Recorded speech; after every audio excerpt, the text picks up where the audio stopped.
we're actually way behind because Toyota themselves had that like 10 years ago Oh, Japan. Yeah, in Japan. Yeah. When I visited, every single vehicle had a hybrid component. Even the trucks. Wow. I remember Hino trucks had hybrid. Toyota Coasters were hybrid down there. Yeah. So they kept all the good things for themselves. That's what I realized. Yeah. Yeah, let them run with it for 10 years and then exactly. Yeah. But yeah, so you're gonna have to figure out different ways of generating income for the dealership. And it's everything going to be electronic. One of my biggest concerns is electronic diagnosis on vehicles, because with the technicians now, it seems that that's their weakest points.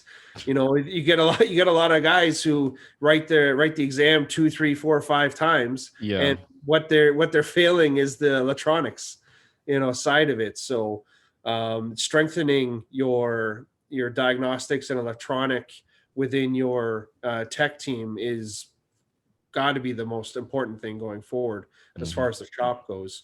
And then you're going to have to, depending on where vehicles go, you're going to have to kind of change the experience for the customer as well. Yeah. I know. But in order to change the experience for the customer, you have to start with the internal customer, which is the staff. And you just mentioned it, right? The challenge is there, understanding exactly what is going on when you're doing a onboard diagnostic from a computerized standpoint. I remember a couple years ago when guys, and I say, well, I mean, guys, the mechanics are mostly a male-dominated occupation, right? Yep. But they will come in either fresh out of high school or, starting from somewhere where they just wanted to learn a trade.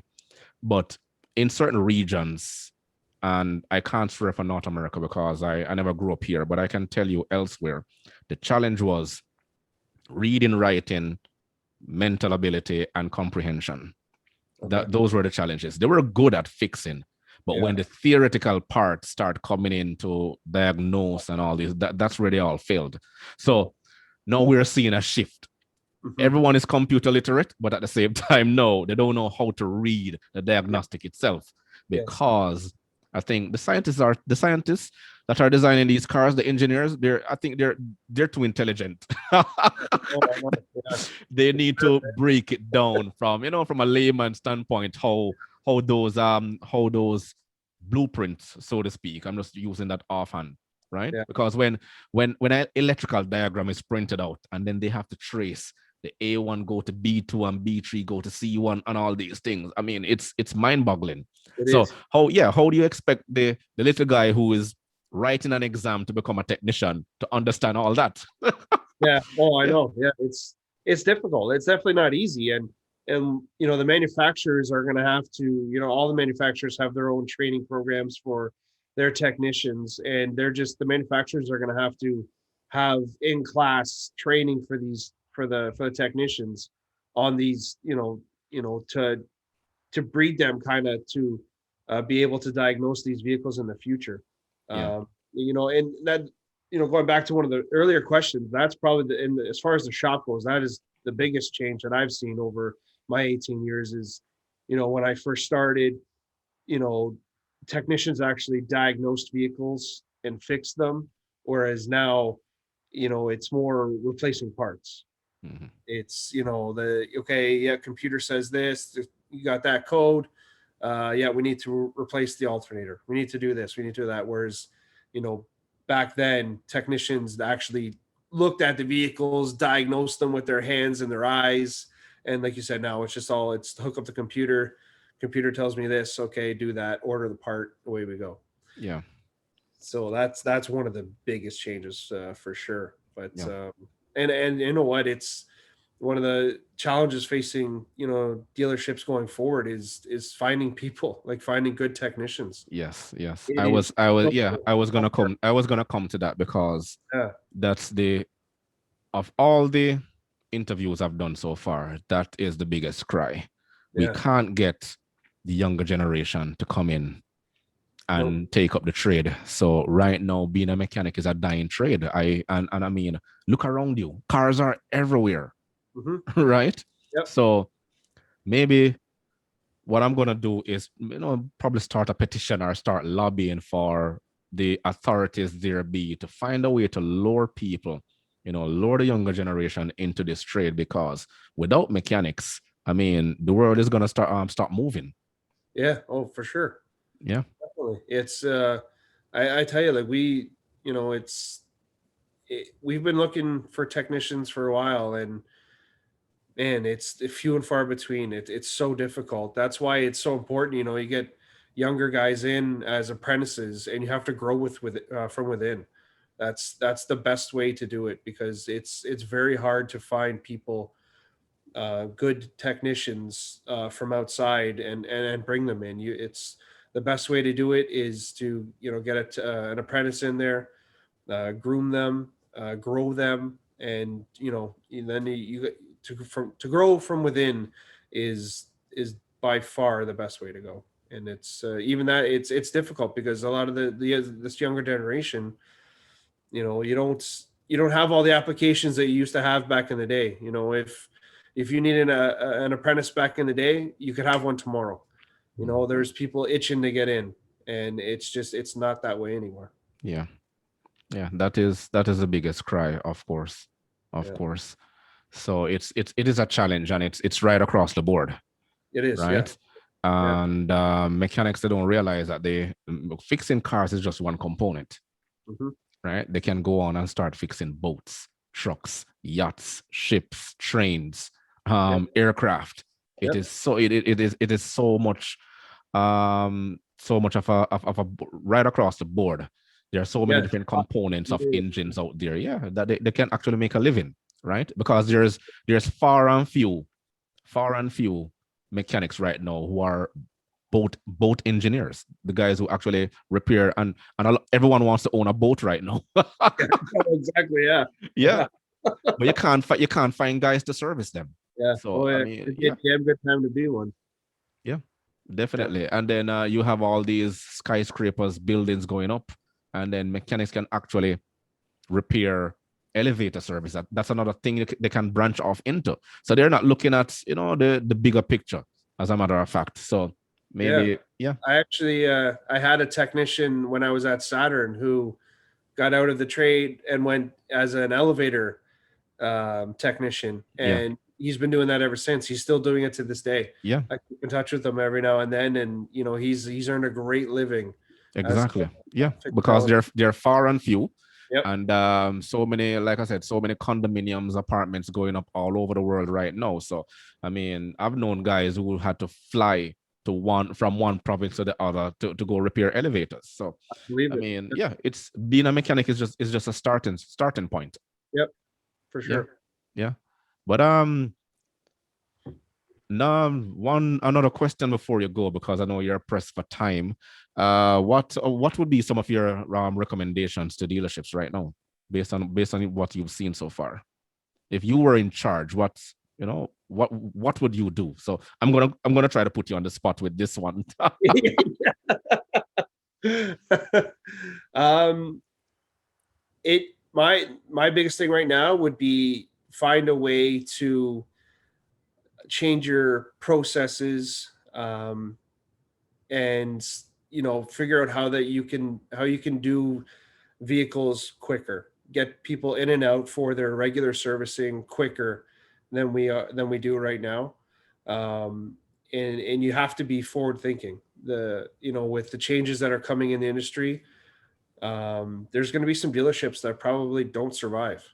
Mhm. um, and the dealerships that are the most forward thinking are going to be the ones that thrive in this change that's happening in the next 10, 12, 15 years. And it's especially with the way the customer service industry is going, like I said before, customer focused. um, and that's the biggest thing. People will pay you if you can do things quicker for them. Believe it or not, where we are, you probably only have 4 or 5 dealership groups that Yeah. owns all every single dealerships right across Ontario. yeah, and they just keep buying more. They just keep getting bigger and bigger and bigger. Yeah, yeah. That's It, yeah. So so what they're doing is eliminating the competition. You get what I'm saying? yep, So it is what it is. It yep, is what it is. yep. But Yeah. Chris, I want to thank you for taking the time out. Really, really appreciated it and explaining exactly your process, what you've been doing so far. But uh, would you go back? Would you leave the dealership and go into another industry? Because you have done that before in Yeah. terms of going into the bank.